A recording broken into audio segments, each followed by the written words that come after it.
who heads out now for his first qualifying session, and Irvine moments before qualifying. Well, there was an altercation, Vic.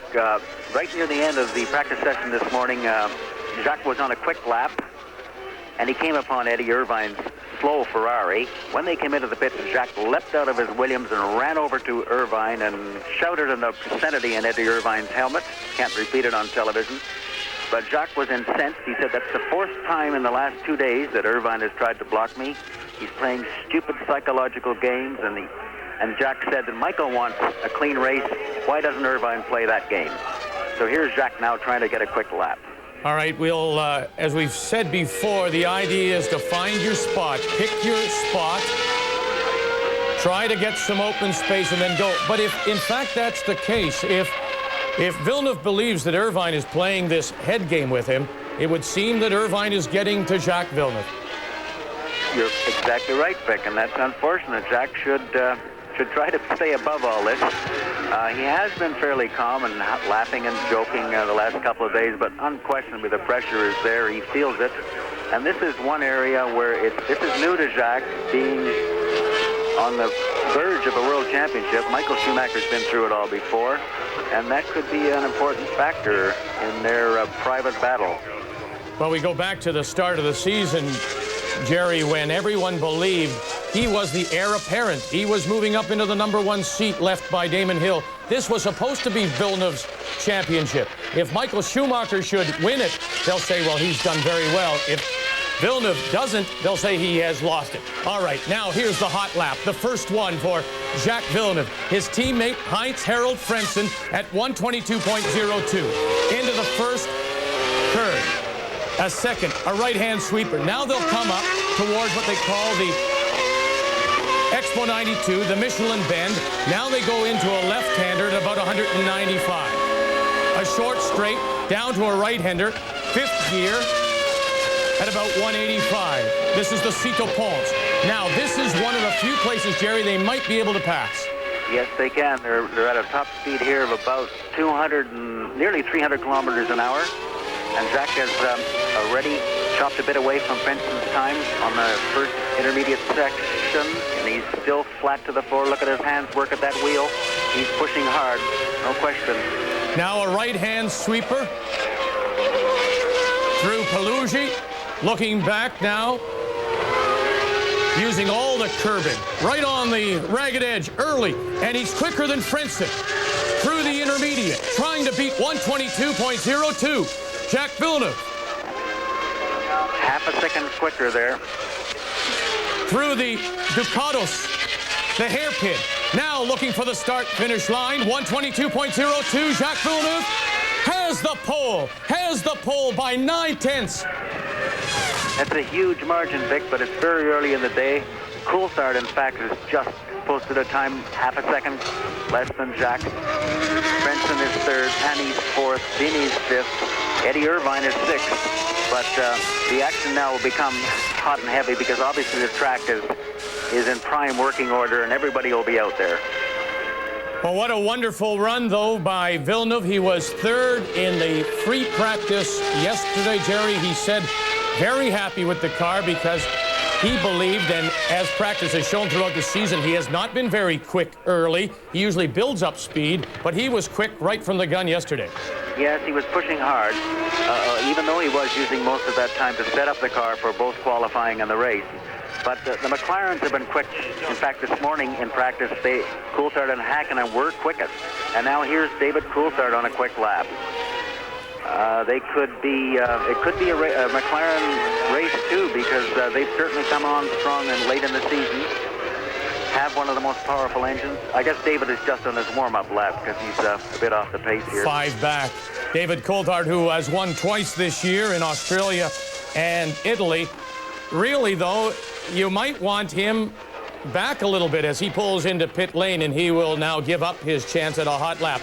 121.07. That's the pole-setting time right now that belongs to Jacques Villeneuve.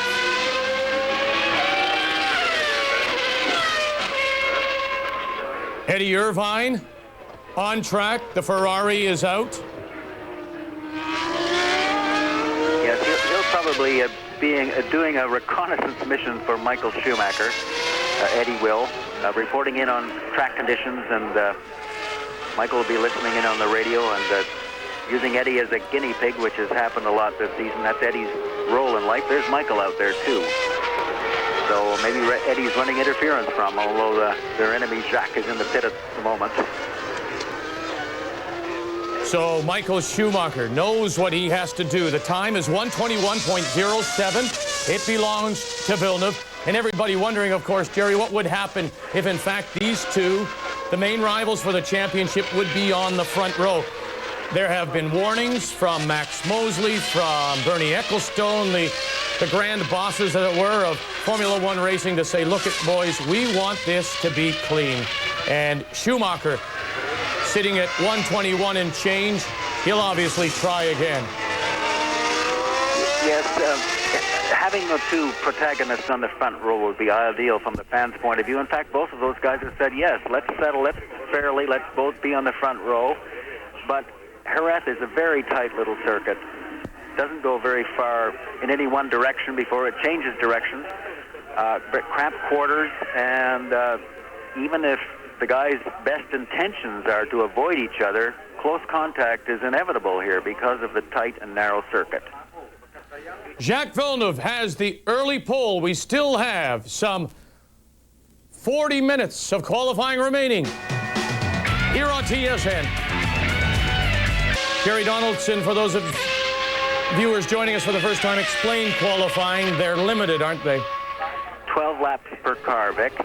And often they wait. They don't want to use up their laps too quickly into the session. This one, as you say, is about 40 minutes to go. So they're saving their tires. They're conscious of that.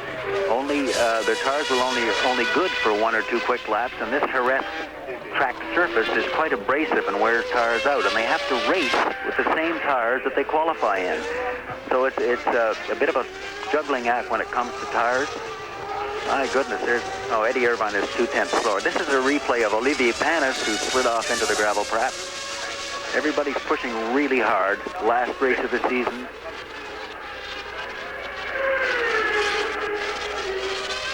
Easy sideways again, my goodness.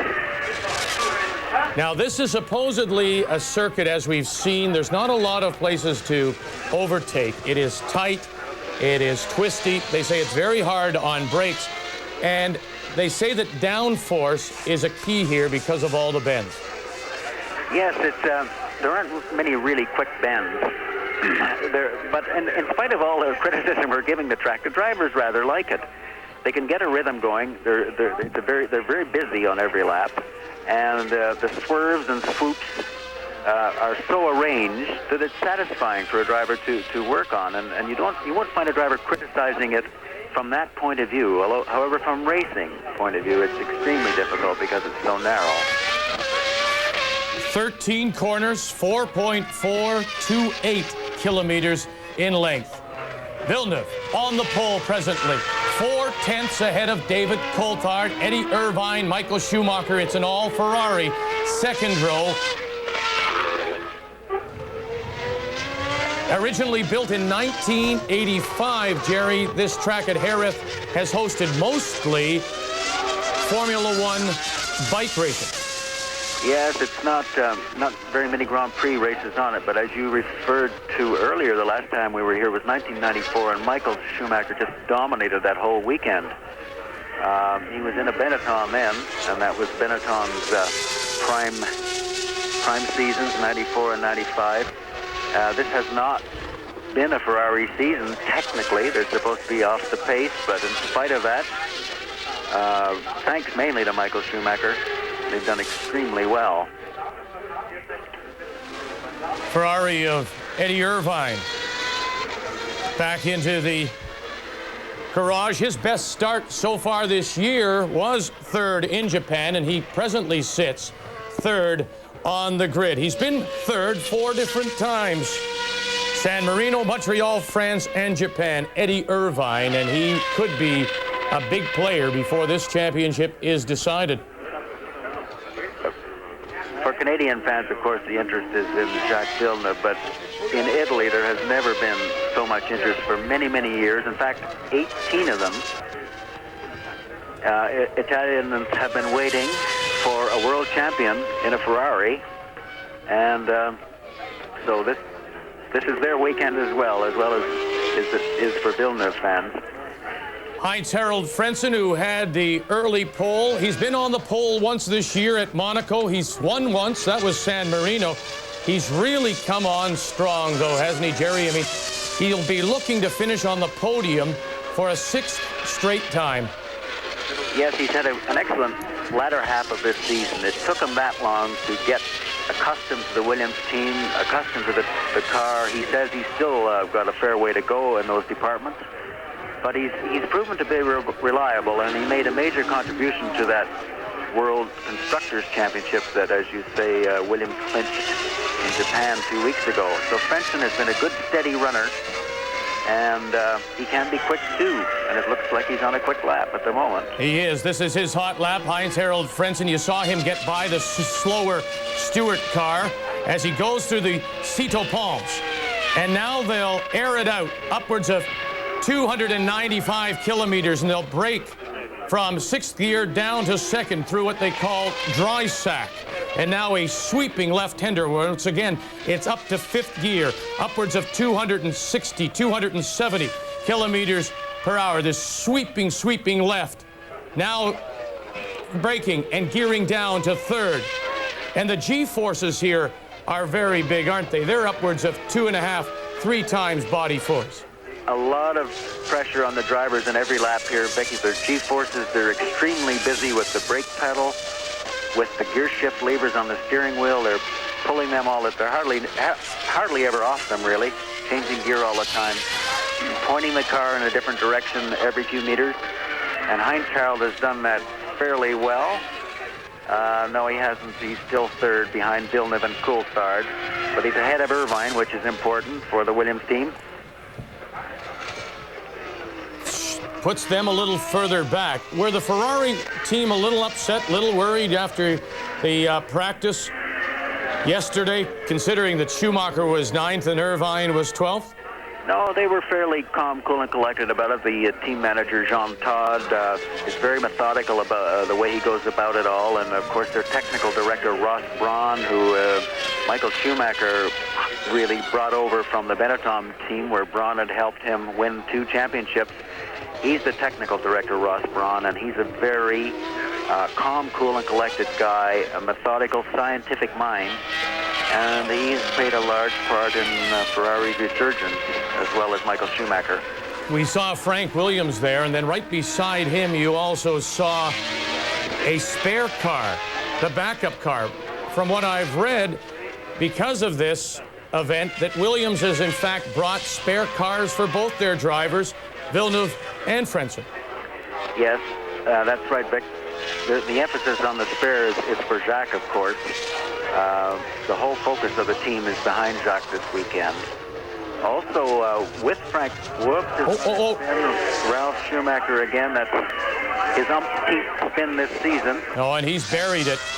He's buried it. So local yellows are out, and now we'll watch to see if everybody slows down. Of course, yellow flags have been a problem for, in particular, Jacques Villeneuve. In fact, many drivers have been talked to and given warnings about passing yellows, but they'll have to get the safety car out, it would seem. And well, we may even see a red flag, Vic, if that car cannot be removed easily because it's interfering with other people setting their qualifying times. And rather than waste time, where we've got about 33 minutes to go, they may just flag the session to get that car out of the way into a safe position. And as we said, the Jerez circuit is not accustomed to hosting Formula One races, and some of their facilities here are not quite up to date. I'm not sure. Obviously, they have a scooter to take Ralph Schumacher back to the pits, but can they get his car out of the way? Ralph Schumacher spins as we are under local yellow and waiting word if, in fact, they do bring out the red flag. Schumacher, his best qualifying was a 3rd in France. No red flag. Michael Schumacher appears to be going for a hot lap. This would surprise me because does he not have to slow past that spin of his brother? I would have thought so, Vic. his brother has interfered with a quick lap. I would imagine Michael will not be terribly pleased because his brother has already pushed him out of a race. Whoops, Michael is on a pole position lap here, if he can continue this progress. And we can hear the reaction of people in the media room at Jerez. Well, we're surrounded by Italians here, Vic, and they're cheering. They must have got Ralph's car out of the way because Michael is still flat out. Absolutely. Michael Schumacher. You see an intermediate time. Villeneuve is on the left. Michael Schumacher leading the World Championship by 1 point going into the 17th and final round at Jerez, Spain. And using all the curbing in his Ferrari. 3/10 quicker at the last interval. Remember now, during free practice, he was 9th yesterday. He said, don't worry about it. It doesn't matter. 1:21.07 is Villeneuve's time to beat.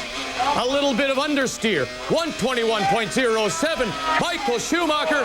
Oh, he just failed.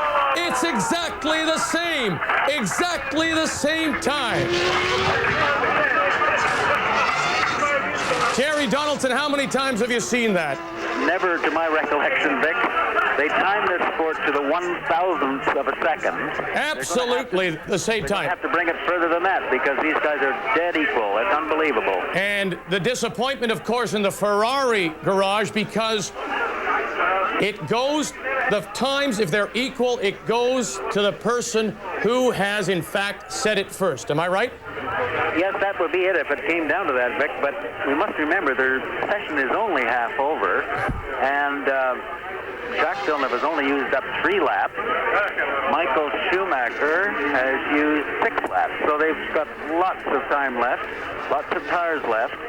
And there's no reason why this fascinating battle shouldn't continue for another 30 minutes. Isn't that remarkable? And you know, it's funny, you look, as drivers will, and have told you and myself, when they go back and look now, considering where he was and the curbing he used, it may have been that little bit of understeer coming out of that final corner, a little bit of a lack of grip that maybe cost him thousandths of a second right there. It's hard for us to imagine such a tiny slice of time, it's infinitesimal, really. I can't imagine what a thousandth of a second is like. I'm sure even to say the word second takes several hundredths of a second. So we're really splitting seconds here, but it's crucial, absolutely crucial, split seconds on this circuit. And for the prize at the end of Sunday. It's really probably sometimes it's the most entertaining part of a race weekend, and this one has been fascinating so far. We have a wonderful story going in qualifying for the final Grand Prix of the year. Jacques Villeneuve, Michael Schumacher are dead even in time, and they're on the front row with 30 minutes to go here on TSN. Point in the championship. 1 race to go, and they're on the front row presently as we go back to Jerez, Spain. And it's Olivier Panis, who was the first car on the circuit when the qualifying began, and he had held the early pole at 1:21.85, currently puts him in 7th. What do you think the thought is now in the Williams garage, Jerry? Do, in fact, you look at this and say, regardless of the fact that they've tied our time, we do have pole position. Do we now sit and wait if you're Jacques Villeneuve? I don't think they can afford to wait, Vic. They'll have one eye on Michael Schumacher, that, like everybody else, the drivers and Frank Williams and everybody in the Williams pit. They see it on the monitors. They're watching us just as we are live. And their strategy a lot will depend on what Michael Schumacher does, but I think Jacques will want to get a quick lap into the bank because the circuit can get dirtier, people can spew up gravel, anything can happen we've got 27 minutes to go now, and I'm sure it's as tense down there as it is up here, and wherever you're watching it. Fabulous battle. One of the McLarens is on the track now, Mika Häkkinen, who was on the pole at the Luxembourg Grand Prix. But these Mercedes engines, Jerry, they've been almost like that little girl with the curl, you know, either very good or very bad. 5 times it's been a DNF. Did not finish for Häkkinen because of Mercedes engine problems. Yes, he's had all of McLaren's bad luck this year. David Coulthard has had the team's good luck and has won 2 races. Mick has been the quicker of the 2 generally. But at the moment, they're looking good. We've got Villeneuve and Michael Schumacher, then the 2 McLarens, Häkkinen and Coulthard, and it looks like Mick is on another one. And the problem here is, of course, we're only focusing on 2 drivers. There are 20 other drivers in the race, and the other drivers are aware, too, that they've got to be careful and not interfere with the World Championship battle, but they're not going to slow down, that's for sure. And they'll be trying for good positions like everybody else. And into pit lane for Mika Häkkinen. Frank Williams, some people suggest, Jerry, his main concern every year isn't so much the Drivers' Championship, it's the Constructors' title. He has it. He has his record 9th championship this year. Do you, in fact, or have you noticed that Williams is doing anything less, having sewn up the Constructors, or is, in fact, he caught up in this Drivers' Championship fight as well? No, yes, you're quite right. Above all, even though Frank Williams prides himself in the company's engineering capabilities, Frank Williams is a racer at heart, and he's as much a fan as anybody else at this stage. They've put the full might of the Williams team behind Jacques Villeneuve. And in fact, winning that Constructors' Championship has probably done Jacques well, because now they can focus solely on Jacques' championship aspirations. He's got 250 people or so in the Williams team behind him. Mind you, Michael Schumacher has over 400. Ferrari is the biggest team by far. But both guys certainly have all the resources at hand, and it looks like Jacques is preparing his hands to go back out. Yeah, they're buttoning down the engine cover. He's getting his driver's gloves on. We saw Damon Hill, who in his Aeros was 2nd quickest yesterday in practice, but struggling today on those Bridgestone tires, and he's currently 9th. So in one day, that's how much things can change. Yeah, the Bridgestone factor seems to have faded now that the track has been broken in, as it were, and it's all Goodyear people up at front. Except, I guess the quickest Bridgestone runner is Olivier Panis 8th, and then Damon Hill is 9th. And they were 1-2 yesterday, so they've fallen 8 places. Heinz-Harald Frentzen.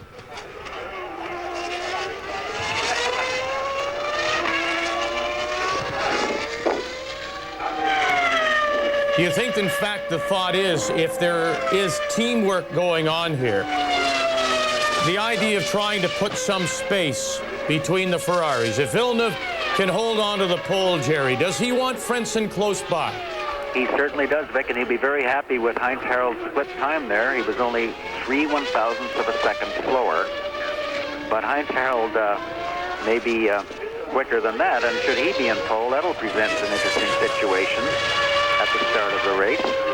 What does Heinz-Harald do if he's on pole? We're all talking about either Jacques Villeneuve or Michael Schumacher being there, but obviously Heinz-Harald has the capability, although he looked a little wide there. Yes, he lost a lot of time there. He's half a second back at the moment. Well, I would think if Frentzen, Jerry, as he comes up on one of the Ferraris, it appears to be Eddie Irvine. If Frentzen is in front and Villeneuve is behind, there are no team orders. But if, in fact, Villeneuve is then trying to catch Schumacher, then it would seem that Frentzen would have to give way. I think so, yeah. We might have a repeat of the situation in Japan where Eddie Irvine was ordered to let Michael take over the lead, and he did that, and then he, of course, blocked Jacques Villeneuve. But that has led to some bad blood between the 2 guys. There's Eddie Irvine now. As we said, there was an altercation this morning, and maybe Irvine again helped Schumacher's cause this morning by putting Jacques off his game, getting him irritated or annoyed, as Jacques calls it. Right. You know, we've talked about this for the last couple of weeks around TSN, and you wondered, Jerry, how much the war of words actually translates to something on track and how far the drivers are willing to take something. Because, in fact, they're playing a very, very fast game of chicken out here. Yes, that's one way of putting it. It comes to that. But Jacques has always tried to steer clear of that. Last year at this time, of course, he was fighting with his teammate Damon Hill for the championship. They were not, I mean, they were teammates, but they were not best friends, shall we say. You just can't help but be swept away by the size of this, the meaning of this championship. It's huge, and it's pretty hard for guys to remain friendly. Schumacher and Jacques have never been great friends, but they've had good respect. And so far, they've never really had an altercation. In fact, on the contrary, they've given us some superb battles, mainly last year. Wheel-to-wheel stuff with Jacques and Michael Schumacher. And everybody would like to see it continue that way without any wheel banging. Yeah, unfortunately, though, and you know very well, if you have to go back, what was it, a couple of years when it was 1 point with Schumacher leading. As Villeneuve goes out one more time, he's currently tied. He's literally tied in time with Michael Schumacher, but has the pole presently because he said it first. It was Schumacher and Damon Hill in '94. That's right, Vic. It was at the Australian Grand Prix. Michael Schumacher then in a Benetton was leading the race. He flipped a wall and damaged his car. Michael then went back out on kept going really, and Damon came up to lap him and to pass him, and the two collided. Now some people think that was a deliberate move on Schumacher's part. Damon Hill never really said so, but not a couple of weeks ago, Patrick Hess, the Williams technical record, did he say that he thought it was a deliberate move by Schumacher to take Damon out of the race and win the championship. So that has inflamed the situation a bit. Of course, Michael denies all that and says he's not guilty. Anyway, here's Jacques with 20 minutes to go. Another attempt at distancing himself from Michael Schumacher. Trying to beat his own pole-setting time right now of 1:21.07. Michael Schumacher is right alongside with an incredibly equal time, down to the thousandths of a second. I think Jacques is just finishing his warm-up lap. Right. We're ready to floor it right about now. To the start-finish line. And a hot lap for Jacques Villeneuve. Into the Expo 92 corner, they go from 6th gear down to 2nd, from about 280 down to 115 kilometers an hour. Through Michelin, and now the left-hander. That'll take them up to 6th gear into the Cito Pons, the right-hander, which they take in 5th gear at around 200K.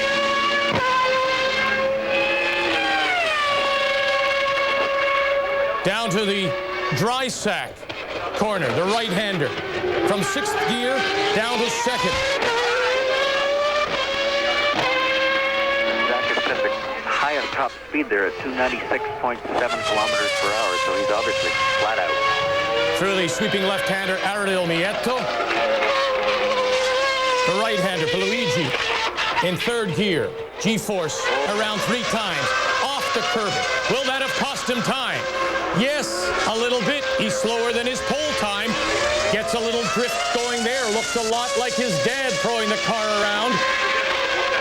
Brilliant reflexive action, but as I think you said, Vic, he's lost his advantage there, lost a couple of thousandths at least. His time to beat on the left. No. Not good enough, but he remains on the pole.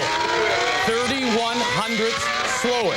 How much did that cost him going off into the dirt? Could it have been there? Probably was. It probably cost him a lot, Vic, in terms of a wasted lap. He's now used up 8 laps. He's probably only got one other quick run left. So Jacques, I know inside that helmet he'll be cursing himself in French, English, and Italian for making that mistake. Unfortunate. Michael now is preparing to see if he can't take pole away. And the key again, Jerry, is to find and pick your spots. We saw one of the Jordans up ahead. Schumacher will try to give himself a little bit of running room. Yep, he'll have found a gap in traffic. They'll have calculated that very carefully in the pits before he went out. Oh, there's a McLaren on a quick lap on Michael. Oh. And that McLaren has locked it up, going through there, off into the sand. David Coulthard currently in fourth, and now he'll try to pick it up. But at this point, he'll head to the pit lane, and so will Schumacher, interestingly enough. Schumacher had just aborted his attempt when he saw that what Coulthard had done. It wasted Michael's quick approach to his beginning of his qualifying lap, and he said, to heck with it, I'm going to go back into the pits and wait a bit. Because it would have been he would have lost some time having to slow up for Coulthard's mistake. So we have approximately 17 minutes remaining in this qualifying session at Jerez, Spain. And presently, it is Jacques Villeneuve on the pole, Michael Schumacher on the front row, both with the same time. The final event comes up tomorrow here on TSN.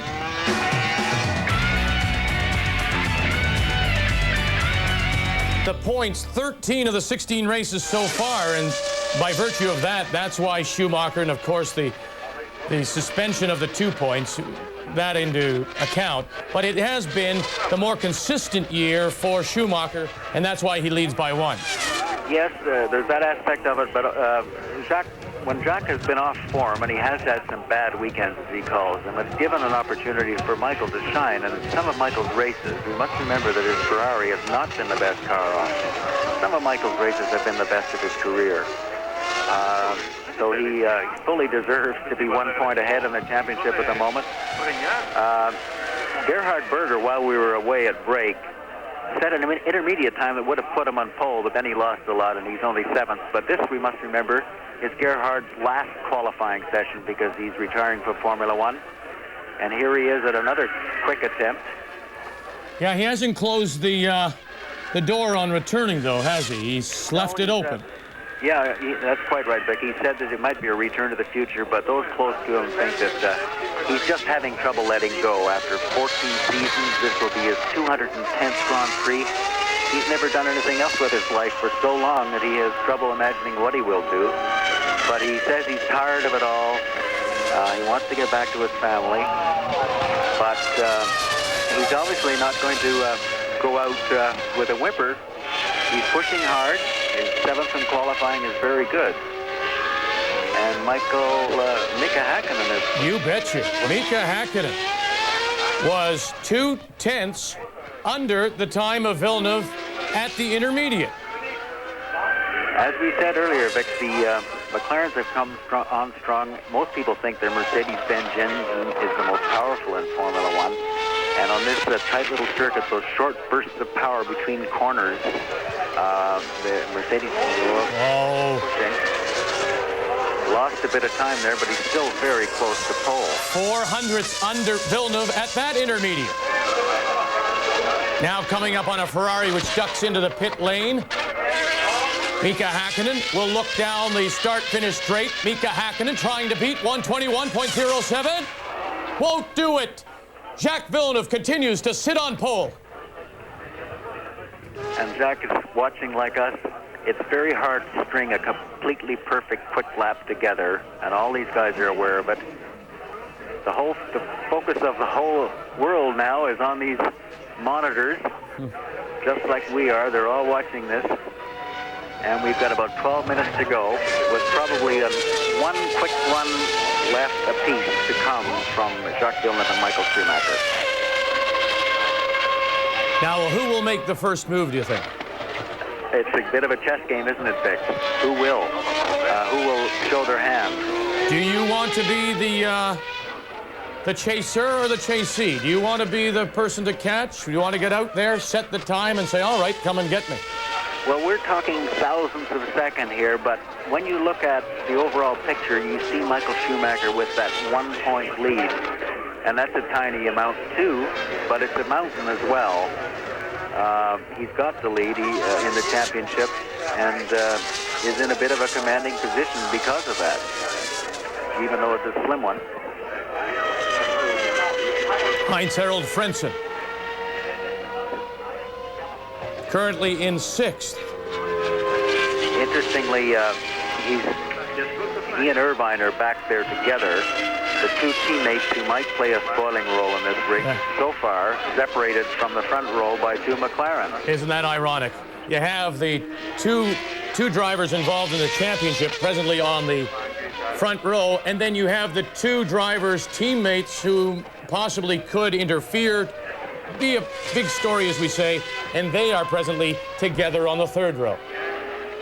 You know, it's as we've said before this season, or before this grand finale of the season, no scriptwriter could possibly have dreamt up the scenarios that we've had in the last little while. And it's no scriptwriter could at this time predict the outcome. But you know, Jerry, we're talking about the great drives of Schumacher, and particularly in the rain, and it's those rain events, as Frentzen now will make maybe what will be his last qualifying attempt, a hot lap. When you think back to those rain events and the mistakes made by the Williams team when it came to tire judgment for Villeneuve, if he doesn't win this championship, the rain, he lost that championship, I think, in the rain. Well, those were 2 races, certainly, in Monaco and Belgium were instrumental. Oh, my. Frentzen is on a quick lap here. 1900ths quicker at the intermediate. Yeah. But also, Vic, either Schumacher or Villeneuve at the end of this season will be looking back on little things, and Jacques will remember the mistake he made in Montreal in his home Grand Prix, spinning off on the first lap. That cost him a win. They'll be taking holes in it for the winter months. One of these guys, the one who doesn't win the championship, will look back over his season and focus on all the mistakes. But Frentzen is, as we said, he's come on strong at the end of the season, and he's coming on strong at the end of this qualifying session. Boy, is he ever. Would this be something if the 2 Williams cars could be on the front row? Be ideal for Williams, but Ferrari will be...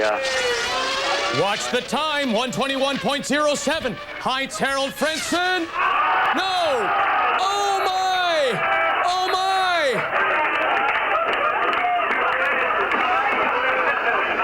Unbelievable, as Michael Schumacher just can do nothing but shake his head. 3 cars, 3 drivers, 3 exact times. People are here, as you've heard. Everyone is absolutely amazed. It certainly never happened before in Formula One in the 48-year history of this sport.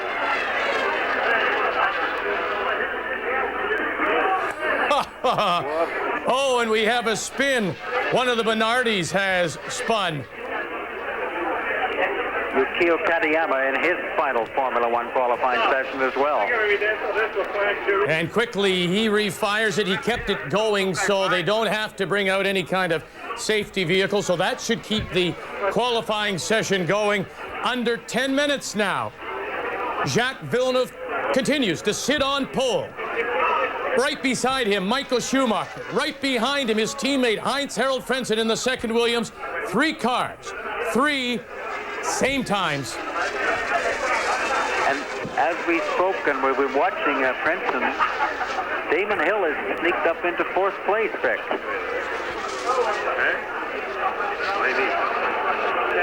Damon Hill, who was 2nd in practice, could do no better earlier than 9th, is now up to 4th. So we've got, in fact, it's 7 minutes to go now. Vic, Villeneuve, Michael Schumacher, Frentzen, Hill, Hakkinen, Coulthard, Irvine, Berger, Panis, and Alesi, the top 10. Some of those guys are finished, no more quick laps, but the 2 on the front row, Villeneuve and Michael Schumacher, have another go. You know, and you've got to love that. There is a replay of Michael Schumacher's reaction to seeing Frentzen's time. He looks at his crew, and then he breaks out into a big smile. Obviously, he can't believe it either. No, I guess one of the reasons this is happening, Vic, is it's such a tight little circuit that nobody can really stretch their legs and get away. And we've got, in fact, the top 10 cars are separated by less than a second, and the top 3 cars, of course, are on precisely the same time, which is a most unusual set of circumstances. All right, Jacques Villeneuve, when will you go? Will you sit and wait until Michael makes his move? Or will you try to set the pace? He has the pole now. He doesn't have to do anything. And is Schumacher waiting to see if Villeneuve does go first? That's a good point, Vic. It's almost meaningless now because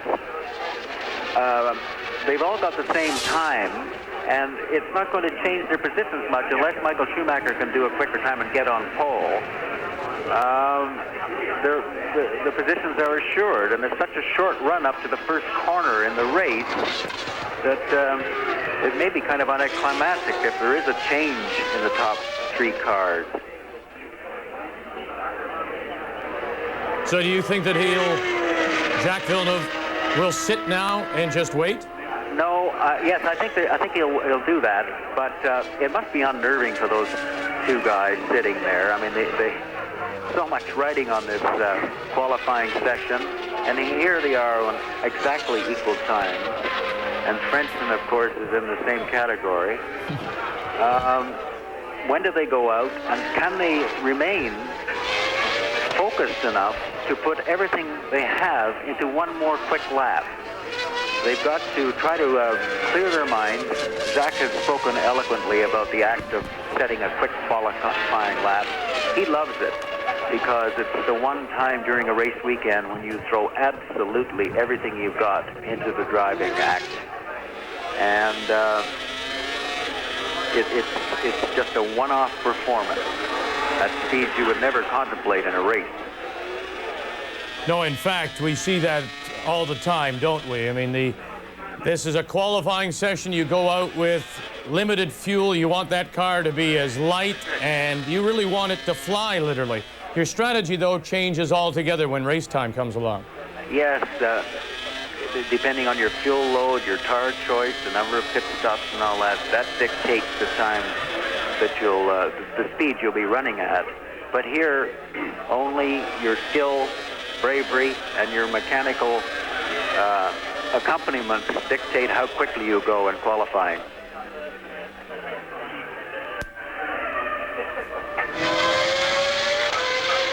Villeneuve on the pole. Michael Schumacher right beside. Schumacher, Villeneuve, 1-2 in the standings, and right now that's the way they'll start the 17th and final Grand Prix race. Interestingly, Vic, nearly everybody on the grid has used up all their laps, or most of their laps, except Villeneuve and Schumacher. They've used up 8. They've got 4 laps they can still use. There are now 3 minutes and less than 20 seconds to go. And it's all going to happen within the next 180 seconds for these 2 guys.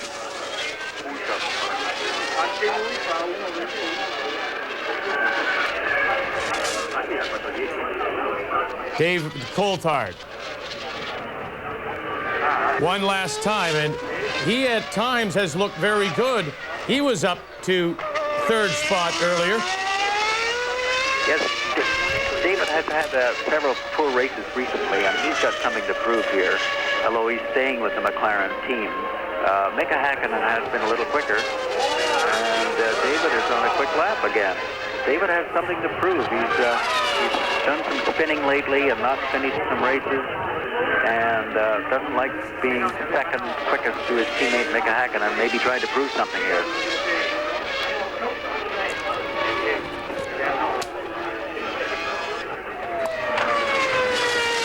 Now, out comes Villeneuve. He's going to go, Jerry. Yep. With 2 minutes and 10 seconds remaining, he's pulling out of his pit. He'll have 1 warm-up lap and then just enough time to throw in a quick lap. And maybe at the same time hope that Coulthard or one of the late qualifiers can get by. Well, yes, there are now 1, 2, 3, 4, 5, 6 cars on the track, and one of them is Michael Schumacher. He's gone out as well. All right, so the front row is back on the track late in this qualifying session. Villeneuve currently sitting first. The exact time as Schumacher. The exact time as Heinz-Harald Frentzen. 3 cars, unbelievably, coming in at 121.07.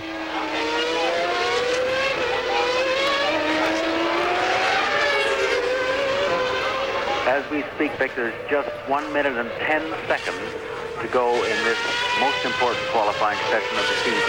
So now he has to begin his final lap prior to time running out. If time runs out and he's into his final hot lap, it still counts. He'll be all right, I think. He's nearing the completion of that warm-up lap. And so Michael Schumacher has done his, and I think he's away on his last attempt. You betcha he is, Michael Schumacher. It's a busy track right now at Jerez. Lots of traffic. Can you find enough room to really let it all hang out? Traffic and also sand spewing up by spinning cars, Vic. It's very tricky circumstances. Michael is .029 slower at the moment on that first interval.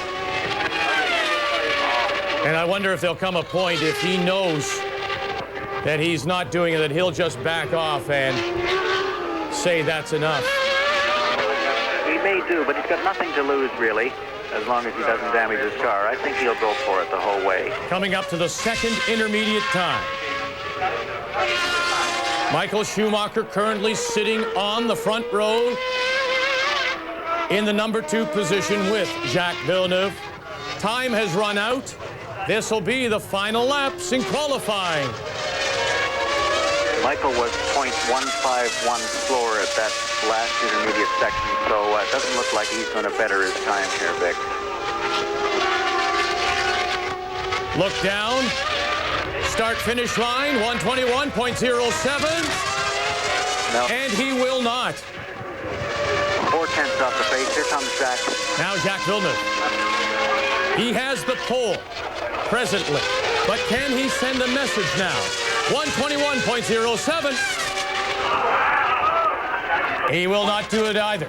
So we do have the front row that everyone hoped for. It is the story of the weekend. The 2 rivals, the 2 men who are battling for the World Drivers' Championship will start side by side on the front row.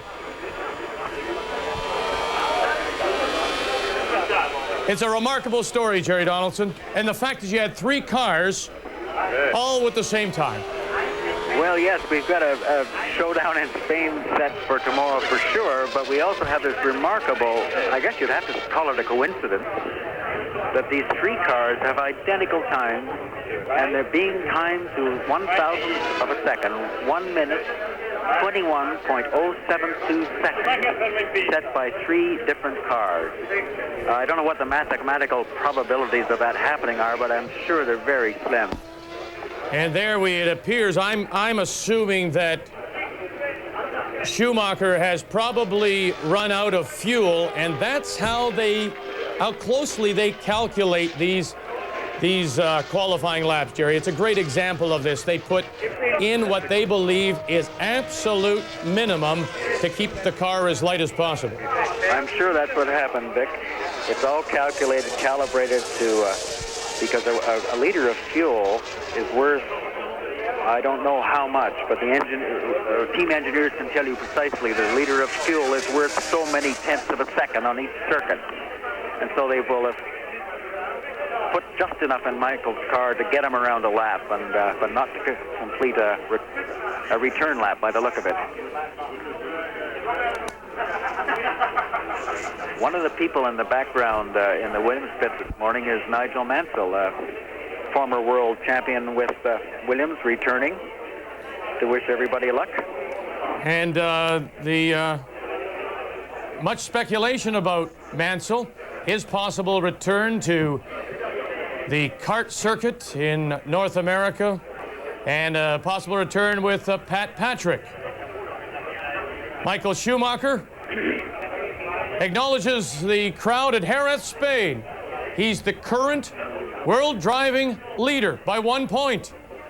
And he'll start right beside the man who is 1 point back, Jacques Villeneuve, when we have coverage of the 17th and final race from Jerez, Spain, tomorrow, right here on TSN.